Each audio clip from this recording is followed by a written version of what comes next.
এটি মাত্র সেজদা। আল্লাহ আদেশ দিলেন আদমকে সম্মান করতে। লক্ষ ফেরেশতা লুটিয়ে পড়ল সিজদায়, কিন্তু একজন দাঁড়িয়ে রইল, ইবলিস। তার চোখে আগুন, কণ্ঠে অহংকার, আমি তার চেয়ে শ্রেষ্ঠ। সেই এক অস্বীকৃতি থেকেই শুরু হলো মানব জাতির বিরুদ্ধে চিরন্তন যুদ্ধ। আর আজ সেই যুদ্ধের টার্গেট আপনি। সত্যটা জানতে ভিডিওটি শেষ পর্যন্ত দেখুন।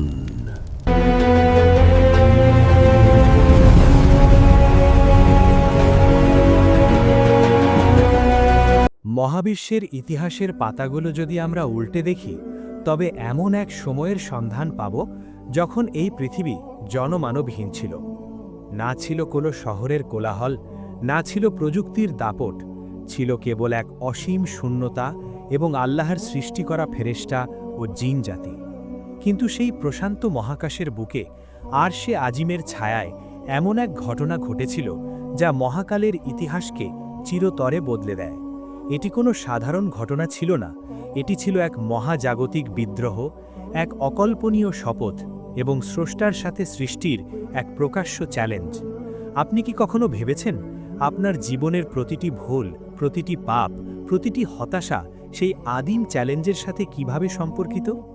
আপনি কি জানেন আপনার জন্মের বহু হাজার বছর আগেই আপনার ধ্বংসের পরিকল্পনা করে রাখা হয়েছে?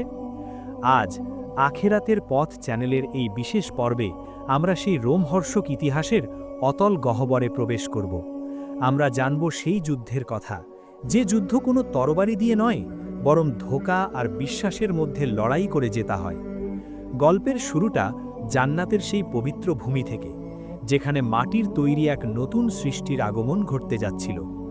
আল্লাহ সুবহানাহু ওয়া তাআলা সিদ্ধান্ত নিলেন তিনি পৃথিবীতে তার খলিফা বা প্রতিনিধি প্রেরণ করবেন। ফেরেশতারা বিস্মিত হলেন। তারা বিনীতভাবে জানতে চাইলেন কেন এমন এক সৃষ্টি তৈরি করা হবে যারা পৃথিবীতে রক্তপাত আর বিশৃঙ্খলা ঘটাবে। কিন্তু আল্লাহ জানতেন যা তারা জানতেন না।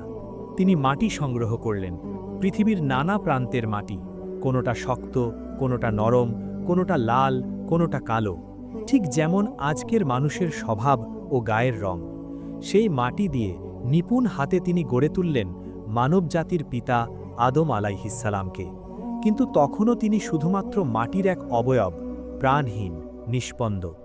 জান্নাতের এক কোণে পড়ে আছে এই মাটির দেহ, আর এই মাটির দেহের পাশ দিয়ে যখনই ইবলিস হেঁটে যেত, তার মনে জন্ম নিত এক তীব্র কৌতূহল এবং এক অদ্ভুত হিংসা। সে তখনও শয়তান হয়নি, সে ছিল জিনদের সর্দার, ইবাদতকারী, ফেরেশতাদের সাথে থাকার মর্যাদাপ্রাপ্ত। সেই মাটির মূর্তির পেটে টোকা দিত আর ভেতর থেকে আসা ফাঁপা শব্দ শুনে উপহাসের হাসি হাসত। সে মনে মনে ভাবত, এই দুর্বল মাটির তৈরি কাঠামো দিয়ে আল্লাহ কি করতে চান? আমি আগুনের তৈরি, আমি শক্তিশালী, আমিই শ্রেষ্ঠ। তারপর এলো সেই মহেন্দ্রক্ষণ।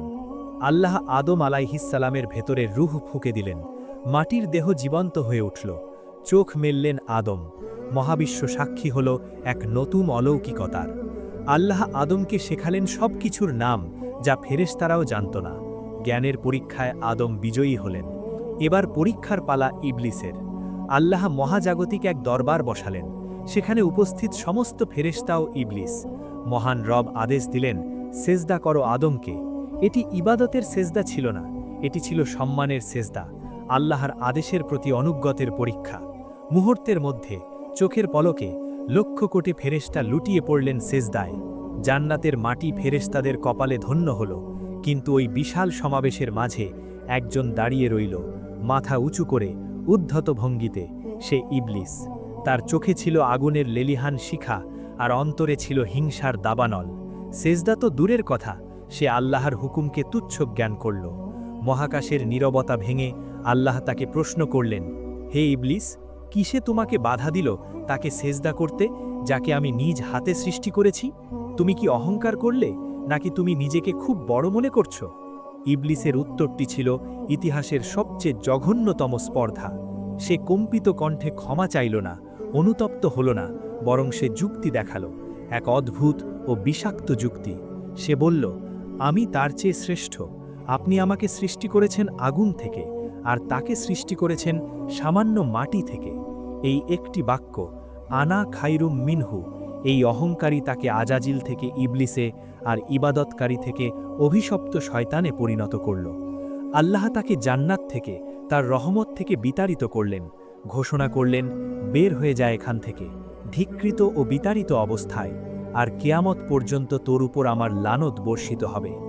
এখানেই গল্পটি শেষ হতে পারত, ইবলিস ধ্বংস হয়ে যেতে পারত, কিন্তু না, নাটকের আসল ক্লাইম্যাক্স তখনও বাকি ছিল। বিতাড়িত হওয়ার ঠিক আগ মুহূর্তে ইবলিস আল্লাহর কাছে এক অদ্ভুত আবদার করে বসল। সে বলল, হে আমার রব, আমাকে কেয়ামত দিবস পর্যন্ত হায়াত দিন, আমাকে সময় দিন। আল্লাহ তো পরম দয়ালু, তিনি তার এই আবদার মঞ্জুর করলেন, বললেন, তোকে সময় দেওয়া হলো। হায়াত পেয়েই ইবলিস তার আসল রূপ প্রকাশ করল। সে আল্লাহর সামনে দাঁড়িয়ে আল্লাহরই শক্তি ও সম্মানের কসম খেয়ে এক ভয়ঙ্কর চ্যালেঞ্জ ছড়ে দিল। একটু ভেবে তো দেখুন, স্রষ্টা দেওয়া শক্তি ব্যবহার করে স্রষ্টারই বিরুদ্ধে যুদ্ধ ঘোষণা করা। ইবলিস বলল, আপনার সম্মানের কসম, যেহেতু আপনি আমাকে পথভ্রষ্ট করেছেন, আমি অবশ্যই তাদের জন্য আপনার সরল পথে ঔত পেরে বসে থাকব। তারপর আমি তাদের কাছে আসব, তাদের সামনে থেকে, তাদের পেছন থেকে, তাদের ডান দিক থেকে এবং তাদের বাম দিক থেকে, আর আপনি তাদের অধিকাংশকেই কৃতজ্ঞ পাবেন না। এই শপথ কোনো সাধারণ হুমকি ছিল না, এটি ছিল মানবজাতির বিরুদ্ধে এক অনন্ত যুদ্ধের ঘোষণা। ইবলিস আল্লাহকে বলেনি যে সে মানুষকে চুরি করাবে, খুন করাবে বা ব্যভিচার করাবে। সে বলেছে সে মানুষকে অকৃতজ্ঞ বানাবে। সে মানুষকে এমন এক বিভ্রান্তির জালে আটকে ফেলবে যেখানে মানুষ আল্লাহকে ভুলে যাবে, নিজের অস্তিত্বের উদ্দেশ্য ভুলে যাবে। আল্লাহ সেই চ্যালেঞ্জ গ্রহণ করলেন। তিনি বললেন, বের হয়ে যায় এখান থেকে, ধিক্কৃত ও বিতাড়িত অবস্থায়। তাদের মধ্যে যারা তোর অনুসরণ করবে, আমি অবশ্যই তোদের সবাইকে দিয়ে জাহান্নামে পূর্ণ করব। সেই দিন থেকে শুরু হলো এক অদৃশ্য যুদ্ধ, যে যুদ্ধ চলছে আজ পর্যন্ত, যে যুদ্ধের রণক্ষেত্র আপনার আর আমার হৃদয়। ইবলিস তার কথা রেখেছিল। সে আদম আর হাওয়া আলাইহিসসালামকে জান্নাতে সুখে থাকতে দিল না। সে তাদের মনে কুমন্ত্রণা দিল। সে সরাসরি এসে বলেনি, আল্লাহর হুকুম অমান্য করো। সে এসেছিল হিতকাঙ্ক্ষী বন্ধুর বেশে। সে বলেছিল, আমি কি তোমাদের এমন এক গাছের সন্ধান দেব না, যা খেলে তোমরা অমর হয়ে যাবে, যা খেলে তোমাদের রাজত্ব কখনো শেষ হবে না? লক্ষ্য করুন শয়তানের প্রলোভনের ধরন। সে মানুষের দুর্বলতা জানে। সে জানে মানুষ অমর হতে চায়, মানুষ ক্ষমতা চায়। আদম সেই ফাঁদে পা দিলেন, নিষিদ্ধ ফল ভক্ষণ করলেন। জান্নাতের পোশাক খসে পড়ল। লজ্জা, অপমান আর অনুশোচনায় তারা ভেঙে পড়লেন। কিন্তু এখানেই মানুষের সাথে শয়তানের মূল পার্থক্য ফুটে উঠল। পাপ করার পর শয়তান করেছিল অহংকার, আর পাপ করার পর আদম করলেন তওবা। আদম চোখের পানিতে বুক ভাসিয়ে বললেন, হে আমাদের রব, আমরা নিজেদের ওপর জুলুম করেছি। আপনি যদি আমাদের ক্ষমা না করেন, আমাদের প্রতি দয়া না করেন, তাহলে আমরা নিশ্চিতভাবেই ধ্বংস হয়ে যাব। আল্লাহ আদমকে ক্ষমা করলেন, কিন্তু জান্নাত থেকে পৃথিবীতে পাঠিয়ে দিলেন। শুরু হলো দুনিয়ার জীবন, পরীক্ষার জীবন। আর ইবলিস, সে তার বাহিনী নিয়ে নেমে পড়ল সেই এজেন্ডা বাস্তবায়ন করতে। তার চ্যালেঞ্জ ছিল 4টি দিক থেকে আক্রমণ করার। আসুন একটু গভীরভাবে ভাবি, এই 4টি দিক আসলে কি? ইবলিস যখন বলল, আমি সামনে থেকে আসব, এর মানে হলো সে আমাদের আখেরাত সম্পর্কে উদাসীন করে দেবে। সে আমাদের বোঝাবে, সামনে কিছুই নেই, যা আছে এই দুনিয়ায়। খাও, দাও, ফুর্তি করো, জান্নাত জাহান্নাম বলে কিছু নেই। যখন সে বলল, আমি পেছন থেকে আসব, এর অর্থ সে আমাদের দুনিয়ার মোহ, সম্পদের লোভ আর দীর্ঘ জীবনের আকাঙ্ক্ষায় ডুবিয়ে রাখবে। আমরা পেছনে ফেলে আসা দুনিয়াকে আঁকড়ে ধরতে চাইব। যখন সে বলল, ডান দিক থেকে আসব, এর মানে হলো সে আমাদের ভালো কাজগুলোর মধ্যে রিয়া বা লোক দেখানো মনোভাব ঢুকিয়ে দেবে। আপনি নামাজ পড়বেন, কিন্তু মন থাকবে অন্যদিকে। আপনি দান করবেন, কিন্তু চাইবেন মানুষ আপনার প্রশংসা করুক। সে সত্যকে মিথ্যার আবরণে ঢেকে দেবে। আর বাম দিক থেকে আসা মানে সরাসরি পাপ কাজের প্রতি আকর্ষণ তৈরি করা। হারামকে সে আমাদের চোখের সামনে সুশোভিত করে তুলবে। অশ্লীলতা, সুদ, ঘুষ, মিথ্যা সব কিছুকে সে মডার্ন লাইফস্টাইল বা স্মার্টনেস বলে চালিয়ে দেবে। আপনি কি কখনো নিজের জীবনের দিকে তাকিয়ে দেখেছেন?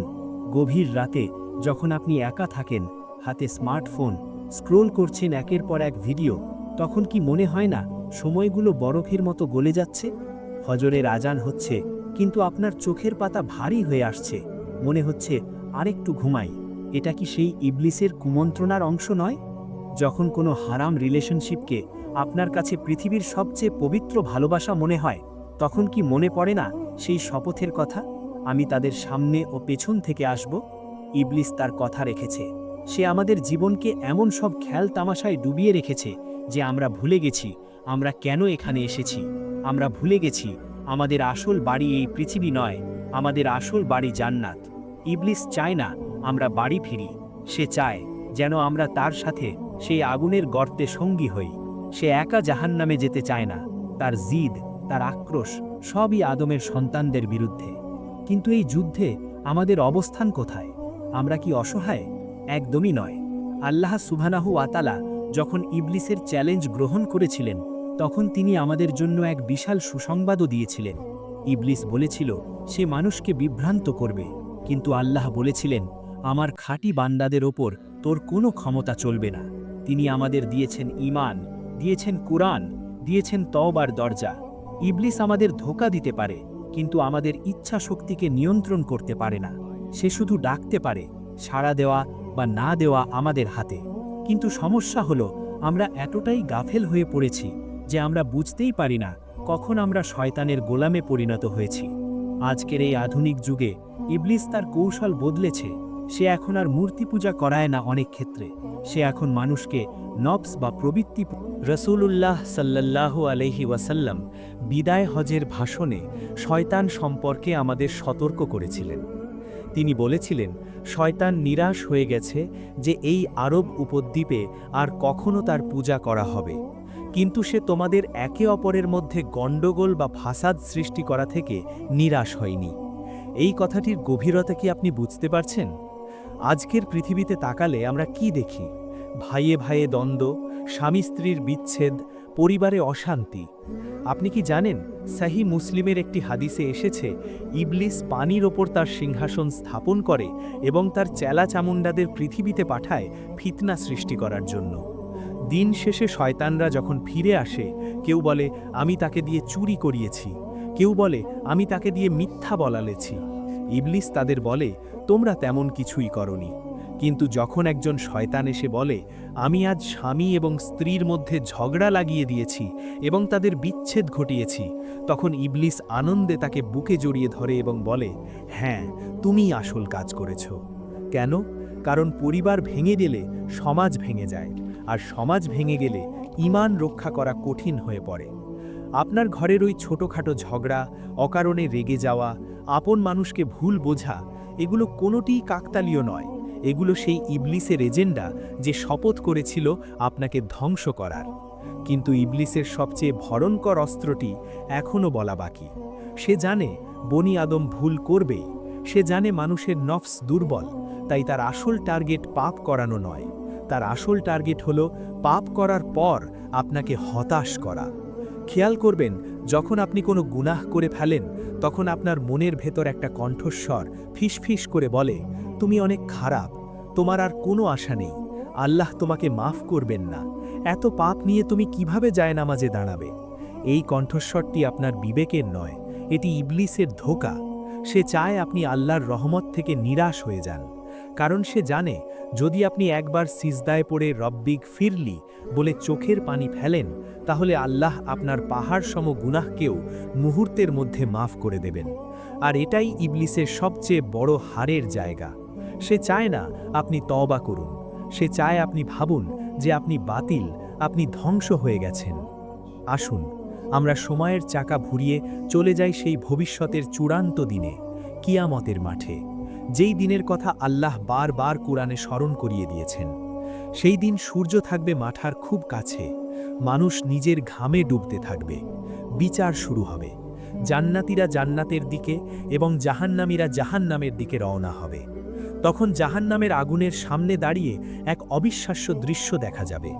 ইবলিস, যে সারা জীবন মানুষকে পথভ্রষ্ট করেছিল, সে আজ একটি মিম্বরে বা উঁচু স্থানে দাঁড়াবে। তার অনুসারীরা, যারা দুনিয়াতে তার কথা শুনেছিল, তারা তাকে ঘিরে ধরবে। তারা চিৎকার করে বলবে, তোর কারণেই আজ আমাদের এই দুর্দশা, তুই আমাদের ধোঁকা দিয়েছিস। তখন ইবলিস এমন এক ভাষণ দেবে যা শুনে জাহান্নামীদের কলিজা ফেটে যাবে। কুরআনের সূরা ইব্রাহিমে আল্লাহ সেই দৃশ্যটি তুলে ধরেছেন। ইবলিস বলবে, নিশ্চয়ই আল্লাহ তোমাদের সত্য ওয়াদা দিয়েছিলেন, আর আমিও তোমাদের ওয়াদা দিয়েছিলাম, কিন্তু আমি আমার ওয়াদা ভঙ্গ করেছি। তোমাদের ওপর তো আমার কোনো জোর খাটানোর ক্ষমতা ছিল না, আমি শুধু তোমাদের ডেকেছিলাম, আর তোমরা আমার ডাকে সাড়া দিয়েছিলে। তাই আজ আমাকে দোষীও দিও না, বরং নিজেদেরই দোষারোপ করো। আজ আমি তোমাদের আর্তনাদে সাহায্য করতে পারবো না, আর তোমরাও আমাকে সাহায্য করতে পারবে না। একটু ভাবুন তো সেই মুহূর্তটির কথা, যাকে আপনি দুনিয়াতে বন্ধু মনে করেছিলেন, যার দেখানো পথে চলে আপনি নামাজ ছেড়েছিলেন, পর্দা ছেড়েছিলেন, হারামের সাথে জড়িয়েছিলেন। সেই শয়তান আজ আপনার মুখের উপর বলে দিচ্ছে, আমাকে দোষীও দিও না, আমি তো তোমার হাত পা বেঁধে পাপ করাইনি, তুমি নিজ ইচ্ছায় পাপ করেছ। কি ভয়াবহ সেই অনুশোচনা! সেই দিন মানুষ নিজের হাত কামড়াতে থাকবে আর বলবে, হায় আমি যদি রাসূলের পথ ধরতাম, হায় আমি যদি অমুককে বন্ধু না বানাতাম। কিন্তু তখন আর ফিরে আসার কোনো পথ থাকবে না। গেম ওভার, পরীক্ষার খাতা জমা দেওয়া হয়ে গেছে। কিন্তু ভাই ও বোন, আসার কথা হলো, এখনও সেই সময় আসেনি, এখনও আপনার বুকে নিঃশ্বাস আছে, এখনও সূর্য পশ্চিম দিক থেকে ওঠেনি, এখনও তওবার দরজা খোলা। আল্লাহ সুবহানাহু ওয়া তাআলা ইবলিসের চ্যালেঞ্জের বিপরীতে আমাদের কি প্রতিশ্রুতি দিয়েছেন জানেন? এক হাদিসে কুদসিতে আল্লাহ বলেন, হে আদম সন্তান, যতক্ষণ তুমি আমাকে ডাকবে এবং আমার কাছে আশা রাখবে, আমি তোমাকে ক্ষমা করব। তোমার অবস্থা যাই হোক না কেন, আমি কোনো পরোয়া করি না। হে আদম সন্তান, তোমার গুনাহ যদি আকাশের মেঘমালা পর্যন্তও পৌঁছে যায়, আর এরপর তুমি আমার কাছে ক্ষমা চাও, আমি তোমাকে ক্ষমা করে দেব। হে আদম সন্তান, তুমি পৃথিবী ভর্তি গুনাহ নিয়ে আমার কাছে আসো এবং আমার সাথে কাউকে শরিক না করো, তবে আমি পৃথিবী ভর্তি ক্ষমা নিয়ে তোমার কাছে আসব। সুবহানাল্লাহ! কার সাথে ইবলিস চ্যালেঞ্জ করছে? এমন এক রবের সাথে যার দয়ার কোনো সীমা নেই। ইবলিস চায় আপনাকে জাহান্নামে নিতে, আর আল্লাহ ডাকছেন আপনাকে জান্নাতের দিকে। এখন সিদ্ধান্ত আপনার, আপনি কার ডাকে সাড়া দেবেন। ভিডিওটি শেষ করার আগে আমি আপনাকে একটি প্রশ্ন করতে চাই। আপনি কি কখনো ভেবেছেন কেন শয়তান সিজদা না করার কারণে অভিশপ্ত হলো, আর আমরা প্রতিদিন কত শত সিজদা মিস করছি? সে একটি মাত্র সিজদা অস্বীকার করেছিল, আর আমরা জীবনের হাজার হাজার ওয়াক্ত নামাজে আল্লাহকে সিজদা করতে অস্বীকার করছি। তাহলে আমাদের সাথে তার পার্থক্যটা কোথায় রইল? ইবলিস অহংকার করেছিল, আমরাও কি অবহেলা এবং অহংকারের বশবর্তী হয়ে আল্লাহর ডাককে উপেক্ষা করছি না? যখন আজান হয়, হাইয়া আলাস সালাহ বলে যখন আপনাকে ডাকা হয়, তখন আপনি যেই কাজই করছেন সেটা কি আল্লাহর চেয়েও বেশি গুরুত্বপূর্ণ? শয়তান আপনাকে কানে কানে বলে, আরেকটু পরে পড়ো, কাজটা শেষ করো, মুভিটা শেষ করো, আর আপনি তার কথা শুনছেন। অজান্তেই আপনি ইবলিসের দলে নাম লিখাচ্ছেন না তো? আজ রাত যখন গভীর হবে, যখন দুনিয়ার সব কোলাহল থেমে যাবে, তখন কি আপনি পারবেন একবারের জন্য জায়নামাজে দাঁড়িয়ে আপনার রবের সাথে কথা বলতে? আপনি কি পারবেন ইবলিসের মুখের উপর তওবার দরজা দিয়ে চপেটা মারতে? বিশ্বাস করুন, যখন আপনি আল্লাহু আকবার বলে হাত বাঁধেন, তখন শয়তান হতাশ হয়ে কাঁদতে থাকে। সে বলে, হায়, আদম সন্তানকে সিজদা করতে বলা হলো, সে সিজদা করল এবং জান্নাত পেয়ে গেল, আর আমাকে সিজদা করতে বলা হলো, আমি অমান্য করলাম এবং জাহান্নামী হলাম। আপনার একটি সিজদা শয়তানের জন্য সবচেয়ে বড় পরাজয়। এই যুদ্ধ কোনো সাধারণ যুদ্ধ নয়, এটি আপনার অনন্তকালের ঠিকানা নির্ধারণের যুদ্ধ। শত্রুকে দুর্বল ভাববেন না, কিন্তু এটাও মনে রাখবেন, আল্লাহর সাহায্য তার চেয়ে অনেক বেশি শক্তিশালী। শয়তানের কন্ত্রাক্ন দুর্বল যদি আপনি মুমিন হন। আজই এই মুহূর্তেই সিদ্ধান্ত নিন, ফিরে আসুন আলোর পথে, ফিরে আসুন আপনার রবের দিকে। তিনি আপনার অপেক্ষায় আছেন। তিনি চান না আপনি আগুনে পুড়ুন। তিনি আপনাকে ভালোবেসে সৃষ্টি করেছেন, সেই ভালোবাসার অমর্যাদা করবেন না। আল্লাহ আমাদের সবাইকে শয়তানের কুমন্ত্রণা থেকে হেফাজত করুন, আমাদের ঈমানকে মজবুত করুন এবং শেষ নিঃশ্বাস পর্যন্ত তাওহীদের উপর অটল থাকার তৌফিক দিন। যেদিন আমাদের রূহ কবজ করা হবে, সেদিন যেন শয়তান আমাদের ধোঁকা দিতে না পারে। আমাদের শেষ কথা যেন হয়, লা ইলাহা ইল্লাল্লাহু মুহাম্মাদুর রাসূলুল্লাহ। প্রিয় দর্শক, জীবন এবং আখিরাতের এই কঠিন সমীকরণগুলো যদি আপনার হৃদয়ে সামান্যতম নাড়া দিয়ে থাকে, তবে ভিডিওটি শেয়ার করে অন্য ভাই বোনদের সতর্ক করার অনুরোধ রইল। হয়তো আপনার একটি শেয়ারে কারো ঘুমন্ত বিবেক জেগে উঠবে, আর সেটাই হতে পারে আপনার নাজাতের উসিলা। এমন আরও জীবন ঘনিষ্ঠ এবং ঈমান জাগিও না গল্পের জন্য আমাদের সঙ্গেই থাকুন। দেখা হবে পরবর্তী ভিডিওতে নতুন কোনো গভীর আলোচনার সাথে। ততক্ষণ পর্যন্ত নিজের ঈমানের যত্ন নিন, সতর্ক থাকুন।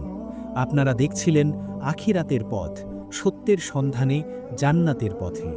আসসালামু আলাইকুম ওয়ারাহমাতুল্লাহি ওয়াবারাকাতুহু। আখিরাতের পথ, সত্যের সন্ধানে জান্নাতের পথে।